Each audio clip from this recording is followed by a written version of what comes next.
Thanks for clicking on this video. In this trek, we were joined by the amazing Dr. Tony Chemero from the University of Cincinnati to discuss cognitive science and democracy.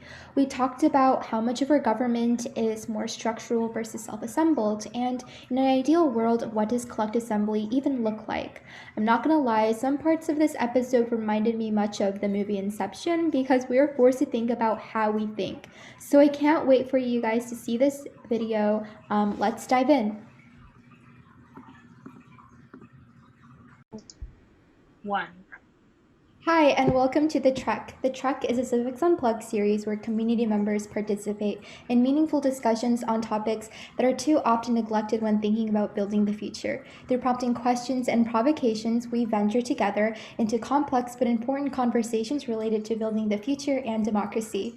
We understand that this work requires ongoing dialogue, but it's a journey worth trekking through. Hi, my name is Jae-Hee, and I'm a high school junior from Dayton, Ohio, joined today by our wonderful CU community members and a very special guest who is sharing with us his time today to talk about cognitive science and democracy. So once you see your name on the screen, please give a brief introduction, 1 to 3 words of association, and why. Hi, I'm Madison. I'm a high school senior from Verdigris, Oklahoma. And when I see this topic, the phrase comes to mind, everything is related. Anytime we do a topic on the trek of like blank and democracy, oftentimes it's things that aren't typically associated together. But exploring topics like these, it reveals how much everything is related, even when it doesn't seem like it. So I'm excited to have this conversation.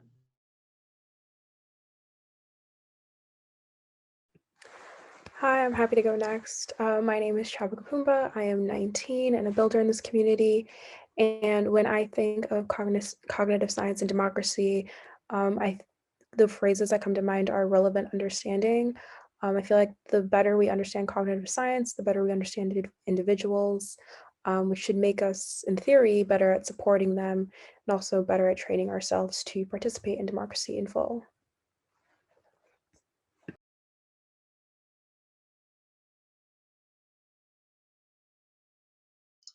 Sorry, I had to find my mute button. Hey everyone, my name is Ashley. I'm 17 from Vancouver, Washington.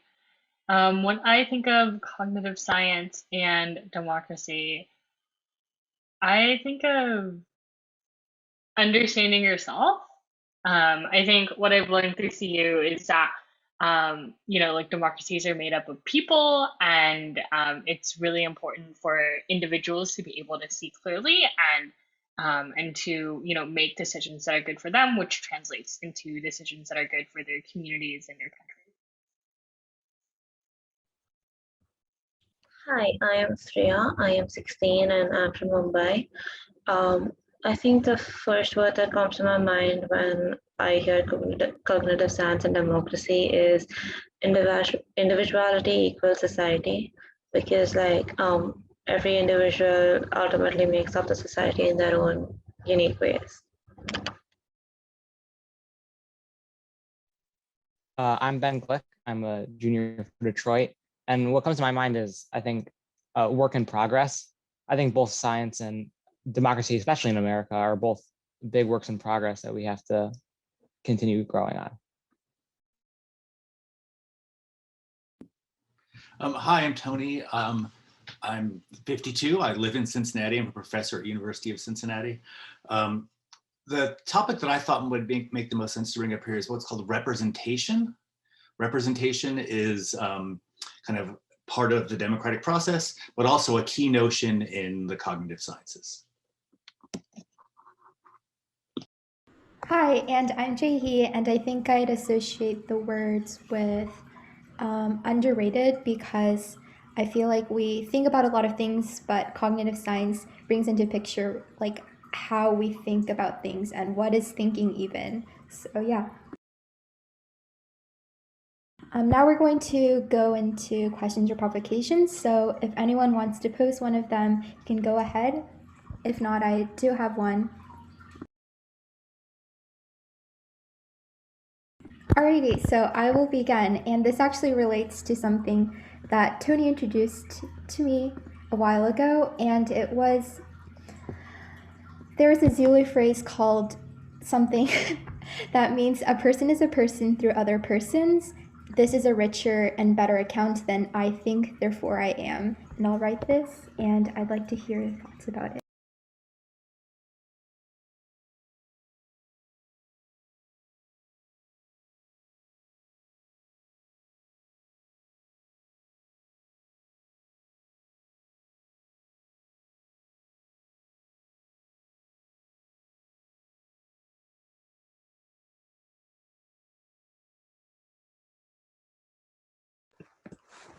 Just like some initial reactions to the phrase, it definitely speaks to almost like the community participation in defining who a person is.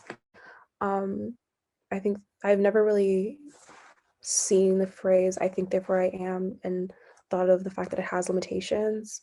An individual can feel a certain type of way, but I guess a lot of validity comes from how other people reference or see the people around them. So it's new, but it's cool to hear for sure. I think like listening to this phrase for the first time, I surprisingly agree with it because just the phrase "a person is a person through other persons." Every individual is made up of their experiences they've had with other people, and everything that they go through is somehow or the other influenced by someone else, and maybe their life, or just someone they come across for 1 second in one day, and it still stays with them. So yeah, I do think a person is a person only through other persons, as cold as it may sound. Yeah, to build on what Freya was talking about, but when I hear this phrase, what comes to mind is like political views. I think a lot of times there is kind of like the assumption like that political views are something that you choose or ideologies, but in reality, what makes up a lot of people's political views is their lived experiences and what they have come to believe based on like the environments that they grew up in and the experiences that they had and the other people within those experiences. And so I think that this is a really cool way to look at like how people adopt certain ideologies. It's like it's not just like I think something, it's you think something because of what like you've interacted with and the experiences that you've had. And so you understand why people believe.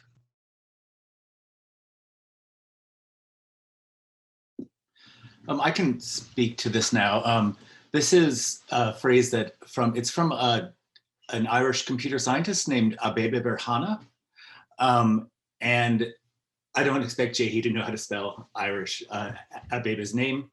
And I taught it to Jae-Hee. I showed this to Jae-Hee at the end of a kind of long journey in the cognitive sciences, where over time, scientifically, we've kind of come to understand that what we think of as a thinking individual is maybe not as separate from other people as we initially thought. And these individual peoples, of course, are the kind of subjects of democracy, right? And they're not separate from each other. That's kind of the point of the phrase, I believe.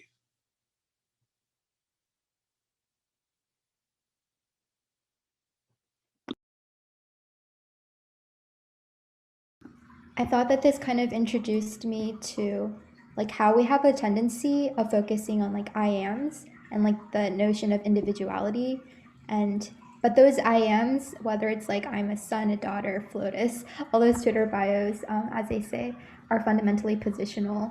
And I think that cognitive science kind of explores those interpersonal dynamics that are so essential to like understanding ourselves as individuals and as a society.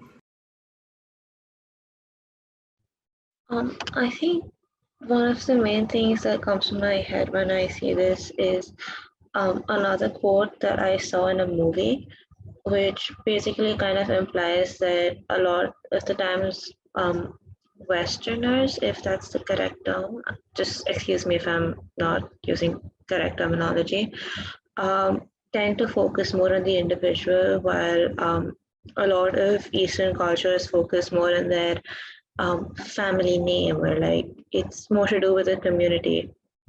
And I don't know, it's very starkly different when you see.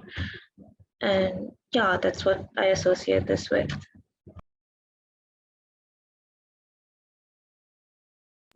So one of the things I find most interesting about this is that throughout the history of the cognitive sciences, it seems like we are rediscovering non-Western philosophical views by doing science instead of by sitting down as a philosopher. So I agree with Freya about the kind of Western individualism, and I think that the science for the last decade or so has been pointing us away from that.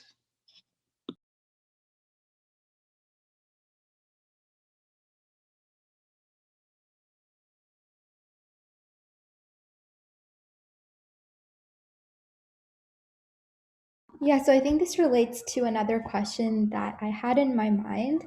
And so considering like how interconnected we are, interrelated we are, how much of our current government is structural versus more self-assembled, and how does this relate to its health and the health of the governed body?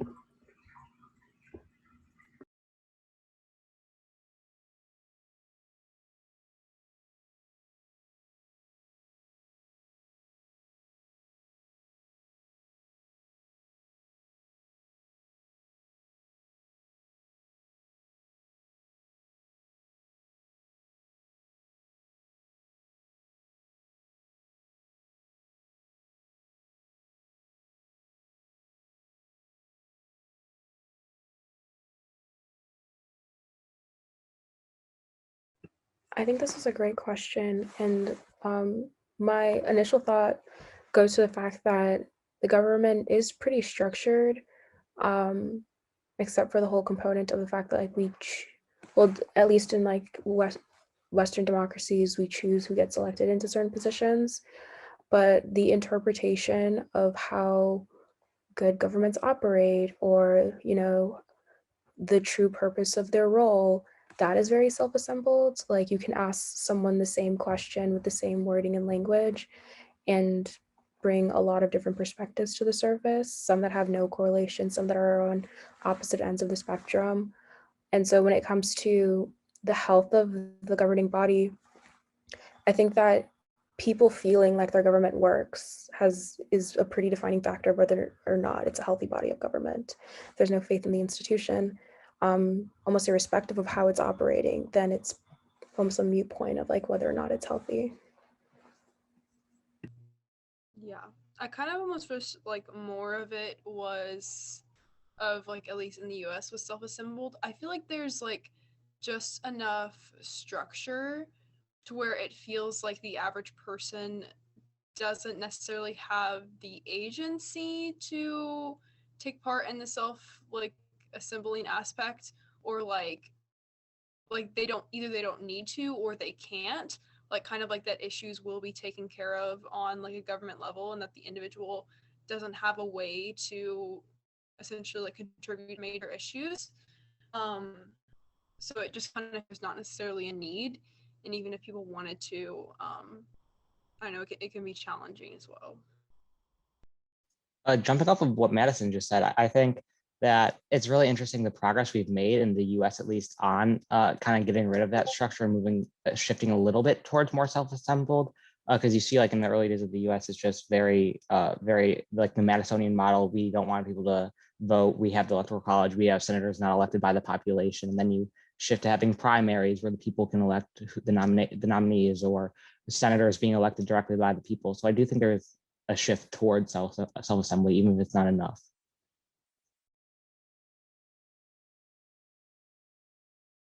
And I think that we could also explore structure in like an internal scale. So structure could also be like constructs that we have erected in our minds. And I think that Madison touched on this with her mention of our self-agency to participate. But like even if we're going into conversation, we can have this premise of I'm going into this to win this argument, or being disproven is like the worst outcome, and that rigid structure might limit the extent of like social cognition to occur and evolve in itself. becoming less constructive and creative and more destructive. Yeah, and kind of just like spinning off of that, the idea that like even the things about us that are self-assembled a lot of times are really just like byproducts of structures that exist externally. So I might have like a self-assembled perspective, but really it's a byproduct of like my community and my society. Jumping back to the phrase that was a part of the earlier question, it's very clear that like defining who a person is, both of those perspectives are defined on the structures of those like communities and their cultures and what they deem is to be like super of value and how they interpret things. So one of the things I think is that when you think about what living things are, just not just humans, but other living things, we all are self-assembling constantly. That's kind of the nature of what living things are, right? And as Chabu did, I want to go point back to the prior question and the sentence by Abebe Berhana. I think that we're always self-assembling with other people, in the context of other people, aided by other people. And my concern is that a government like the one we have that assumes that we are individuals and not self-assembled in the context of other people is going to make our lives more difficult, right? No matter to what extent it's structural versus self-assembled, it's going to maybe be unhealthy for us because it makes assumptions, false assumptions about what we're like.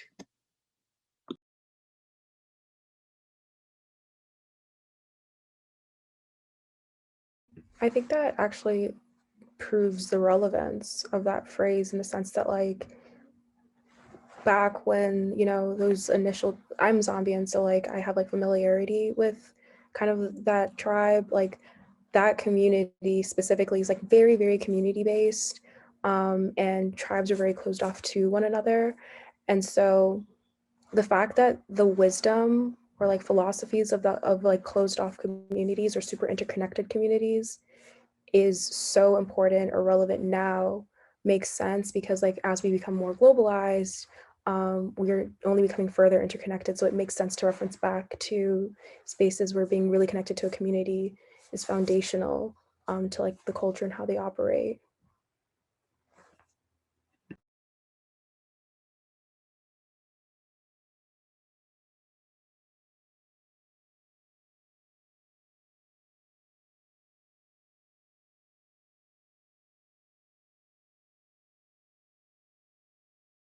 So after like recognizing the importance of our interconnectedness, I was wondering like how does our cognitive like political participation look like today? Like how much of it is thinking or like mimicry versus feeling, consuming, defending, deconstructing, and how do you feel when you are participating politically today?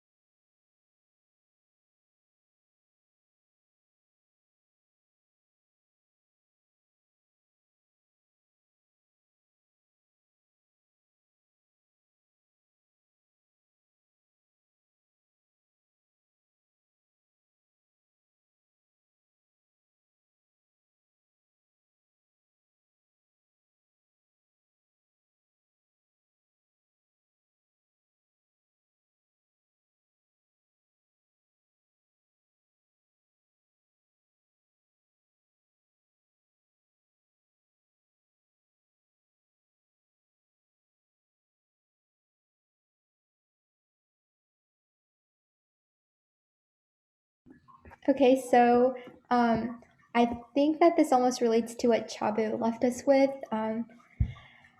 A lot of our politics seems like culture wars more than anything, and so how can we like reconcile the individual tribes that we've like curdled into? Does like social cognition, and I think this is a question to Tony in particular, does it have like a carrying capacity? Like, is there like a limit to its volume when like the return is less than what we put into it?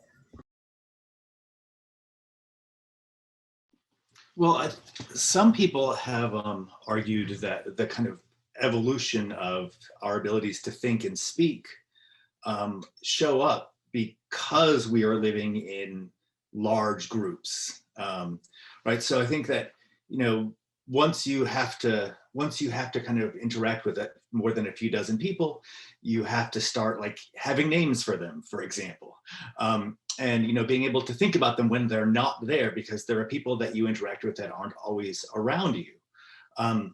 So I think that in, you know, in our kind of social interactions, I think that we can interact in kind of in one way with small groups of people, and then in a different way with larger groups of people.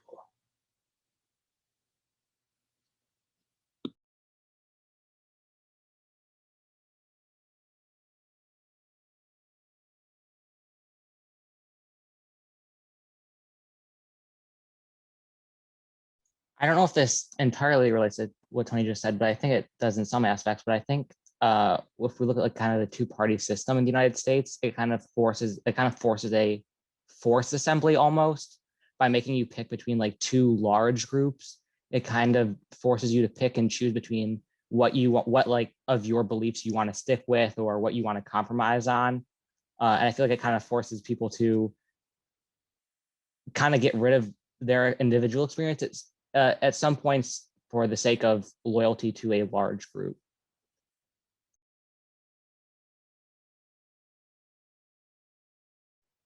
I think in addition to that, that's the case with a lot of democracies in the world, that most political parties don't really offer a really different choice, because most political parties are really similar in their ideals. And honestly, that ruins the point of democracy. So if, for example, even say India, we don't follow a bi-party system, but even then it's kind of pointless because everyone we have is pretty similar.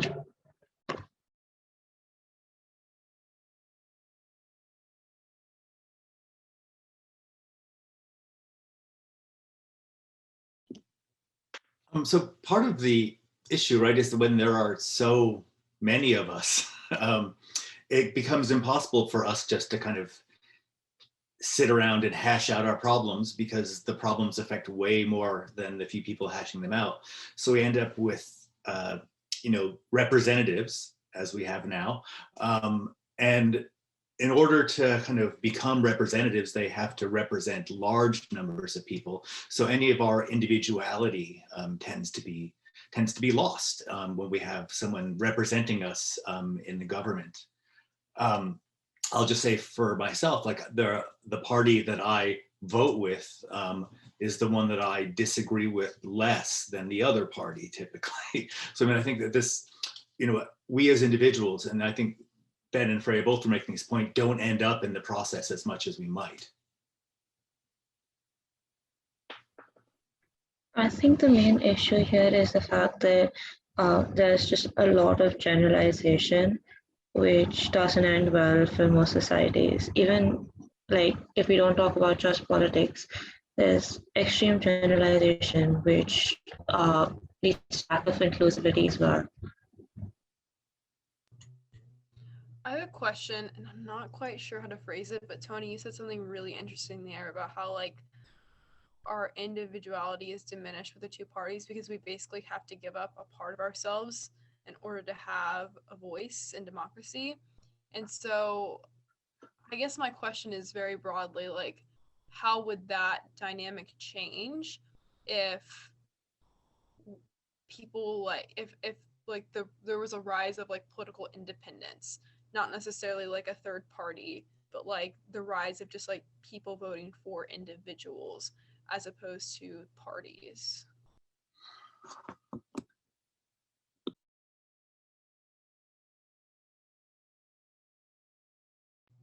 You're muted.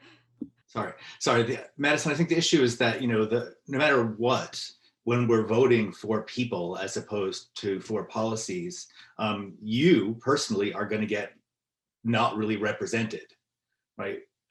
Instead, a kind of the average of a whole body of people, including, unfortunately, the people that fund politicians, heavily weighted are going to be the ones that who are represented. There is a movement now for, well, small movement now for what's called direct democracy, where instead of having elected representatives, we vote directly on issues before the government.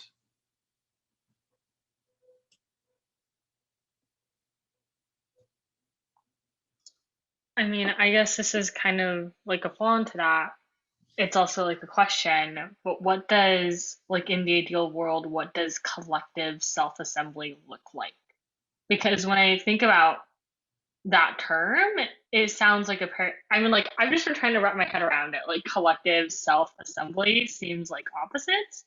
And then I think a lot of times people associate self-assembly with representation, but I think it's more than that too. So I've kind of just been grappling with that.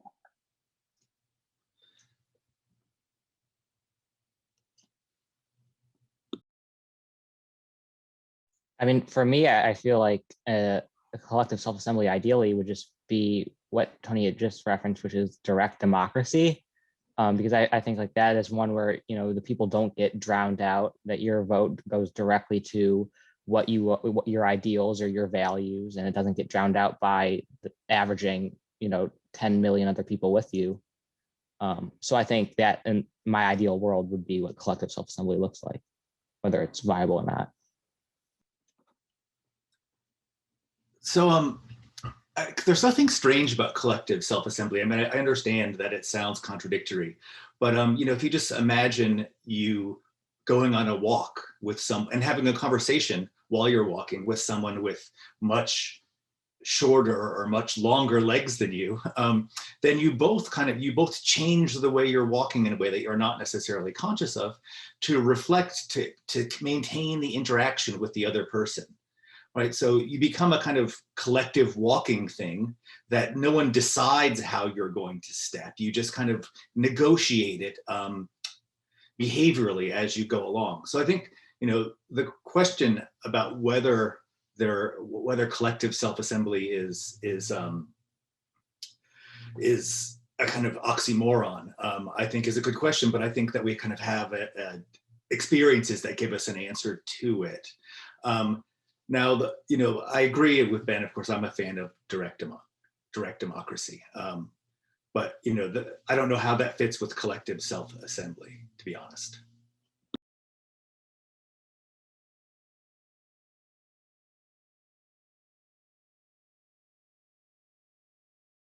Could collective self-assembly almost be like a means of transitioning into a process that looks more like a direct democracy? So not direct democracy itself, but like adapting and evolving our ways to becoming more inclusive. Would that be a sort of self-assembly? Yeah, I mean, even like just by listening to like the two things I've described, right? I almost feel like collective self-assembly is,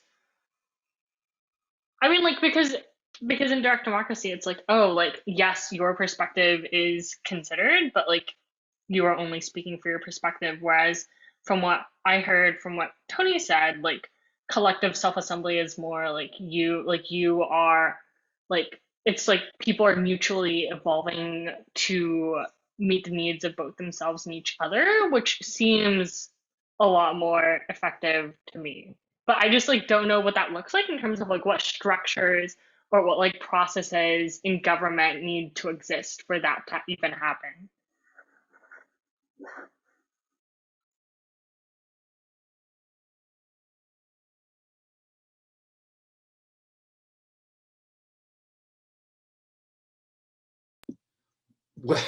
Well, I mean, I only feel competent to talk about the cognitive science part here. But I think that, you know, what we get, you know, as I said, like what a living thing is something that assembles itself, is constantly like you're a set of chemical reactions that mostly spends its time keeping those chemical reactions going. And when you get a kind of collective self-assembly, that's a self-assembly with multiple people, so you get a kind of, you know, the body politic, or a kind of larger organism of some kind that is a group of people acting together. And I think that And I don't, I think that the idea of self-assembly is that that has to be kind of spontaneous and leaderless. But, I think that in our culture, we have a combination of kind of spontaneous self-assembly and then kind of leader focused social and political movements.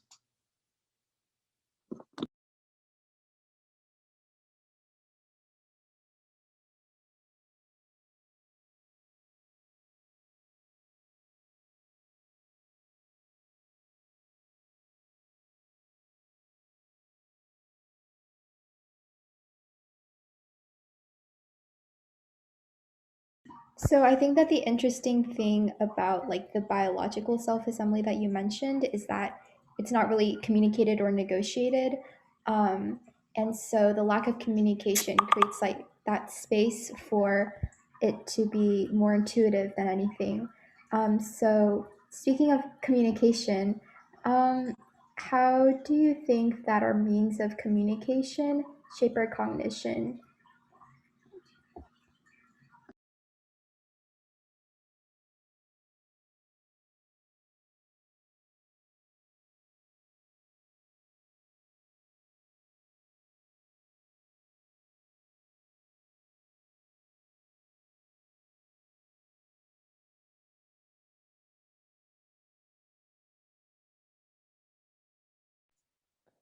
So when you asked this question, I just thought of an example that I can't remember where I had heard it, but of like language and color and the relationship between those two, because what you see is like in different languages, different things are different colors, or like something that might be a hue or a variety of one color might be completely different colors for, another language. And that's just because of how much their language like changes how they see the world and how they interact with the world, and how they define the things going on around them.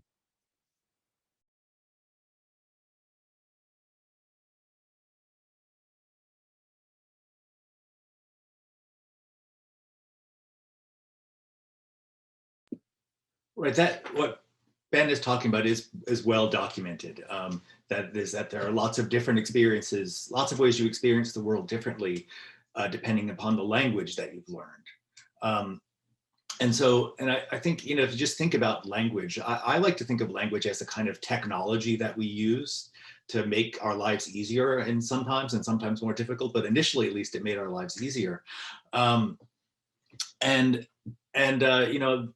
the ways in which we use it are very different from the ways we used to interact with one another, say, in terms of our pheromones and hormones, and when we were in kind of small social groups, right? I mean, I can talk to all of you who are spread around the world, but I can't smell any of you, right? It's just a different kind of communication.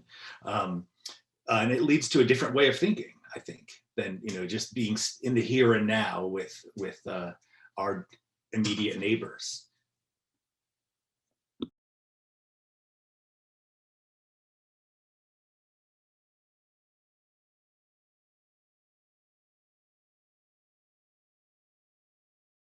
So it almost feels like we're straying away from like a more biological and natural process that's more focused on the present and always like um, making predictions, making anticipations, um, thinking about the past, and also speaking of technology, we've entered this world of like social media, Twitter, newspapers, but not really newspapers, more like news stations and television, and so it prioritizes efficiency and optimization, and that kind of tends to condense things and reduce it into like more bite-sized stories.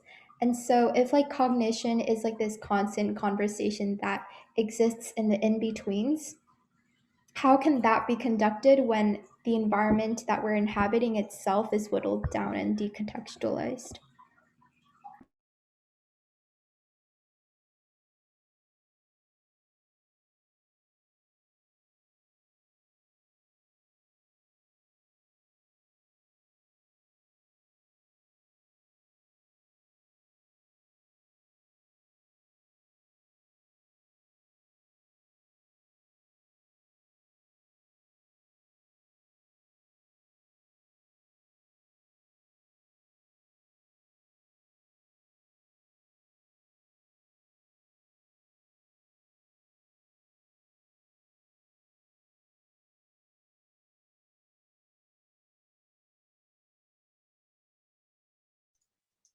I would just say that it's extremely limiting.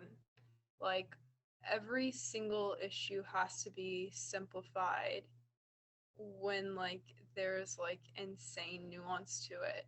A really good example is like the HR1 bill, which is about democracy reform. I mean, the bill is like 700 pages long. Like, how can you expect to effectively convey all of the content in there? And it makes it really easy for, as you mentioned, like the media to pick out specific parts that cater to their demographic because they know that there's no way that people are gonna like read the whole thing. And to what extent, what can you say that it's their fault, right? Um, who has time to read a 700-page bill? But yeah, I would just in general say it's very limiting and incentivizes people to not tell the whole story. I think like so I think we've discussed this in another track in another meeting. I'm not sure which one, but this is one thing that I've noticed. A lot of social media encourages small messages. Like for example, Twitter has like a word limit, and I get why they do it. I mean, us as humans have like a very short attention span, and we probably won't bother to read so much at once, especially on something like social media. But I think it also gives rise to a lot of conflict, just like the concise nature of spreading messages gives rise to a lot of conflict because um, the entire story cannot be told in such a short space, and people assume it differently without having access to all of the facts at once. And another thing is that the way we talk greatly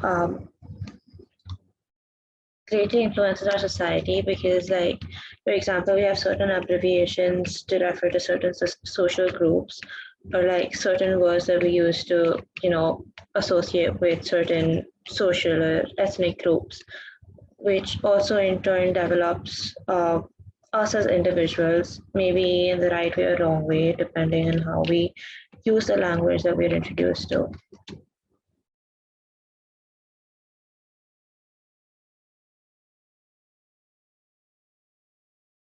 Yeah, so I think that we're now ready to transition into our reflection and application section. So whenever you're ready, you may like open your mic and then mention something that you would like to reflect upon. Yeah, so I was actually just thinking for my reflection, I'm really leaving this wondering, like, it's not even super related to cognitive science, but based on our conversation, like, what's the future of collectivism in America? Like, especially, it's really interesting with the conversation of direct democracy.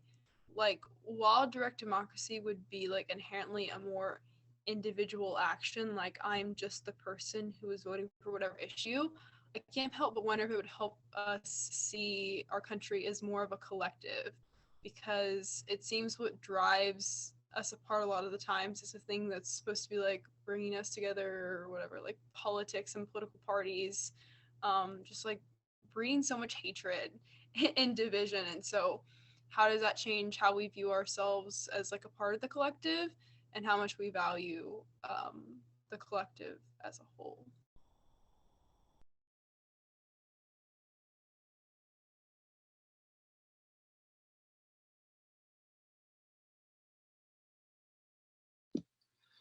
So this is partly in response to Madison, but so I'll wait for Jae-Hee to stop typing. Okay, so partly in response to Madison, I feel like one of the possibilities that comes with, if I know how Ben votes on everything, right?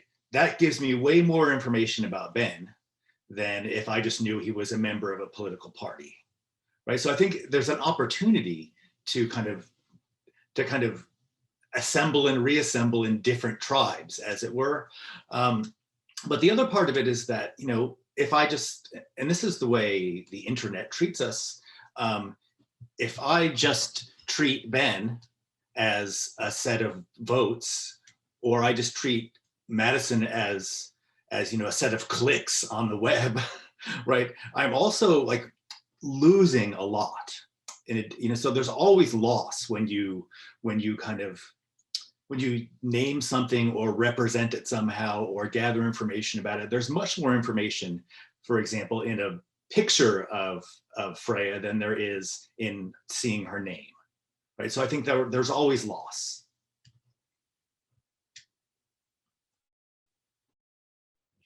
I'm just gonna piggyback a little of something that Tony said. The thing that we lose the most is the fact that we condense every human being to being machines, and we kind of take away the humane aspect of what makes us us. And that's where most democracies fail, because most governments assume us to be a random series of clicks, as Tony said, or like a random series of choices that I might make on the internet, but that does not actually make me me. So yeah.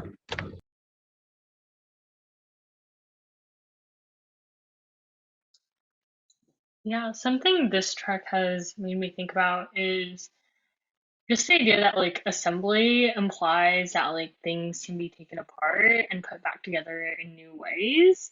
And I guess I just don't think our government as a whole is that responsive. And so like I guess like it's just making me wonder what um like what does like self and collective self assembly actually mean, beyond representation, and like I don't know like how what would be the building blocks that we would want to assemble. But yeah, I think this conversation was really interesting. Still trying to process a lot of what has been shared, but um, So I came out of this wondering about a little bit of a different portion of this discussion we just had, which was the latter half, like even like the last question, which was like, how does like how we communicate, how has that affected my beliefs or how I perceive the world? Like the last question, we were just like talking about how communications try to be more efficient, or how language and our communication affects our perception of the world. So I'm wondering how does that affect my beliefs, and how can I kind of counteract that? But I'm also wondering, what does collective self assembly look like in practice? So I'm coming out of this wondering about a lot.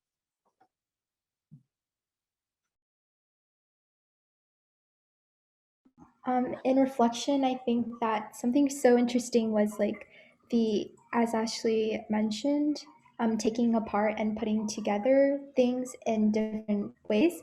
And then Tony, when he was saying that we can actually, instead of like statically affiliating ourselves with one group, if we can look ourselves as parts of different wholes that are always constantly evolving, that could actually like revolutionize the way we like think about ideologies and beliefs in general. And so, yeah, that was my the greatest point that I took away from this track. Yeah, so in conclusion, we usually end up asking for any new trekkers for how they thought about the trek. So, Ben, I think this might have been your first trek, right? What did you think about the experience? Yeah, no, this is my first track. I loved it. I think I had a very, very interesting conversation. And I got to see a lot of perspectives, and it was really cool. I definitely enjoyed this. That's wonderful to hear, and we can't forget about Tony. Thank you so much for your time, by the way. What did you think about the collective conversation that we engaged in today? Well, it was really fun, and it went in directions I wasn't expecting. So that's interesting in and of itself, and it's also heartening to see people your age caring about stuff this much. So thank you all for that. Thank you so much for coming. Yeah, so I think we all left kind of like mind boggled by the conversations that were introduced today. But yeah, I think that would be the end and the conclusion, and this will go up on YouTube now. Thank you so much for your time again, and I hope you have a great rest of your day. Bye. Thank you, Jae-Hee. Bye. Thank you. Bye. Bye. Thank you. Thank you, everyone.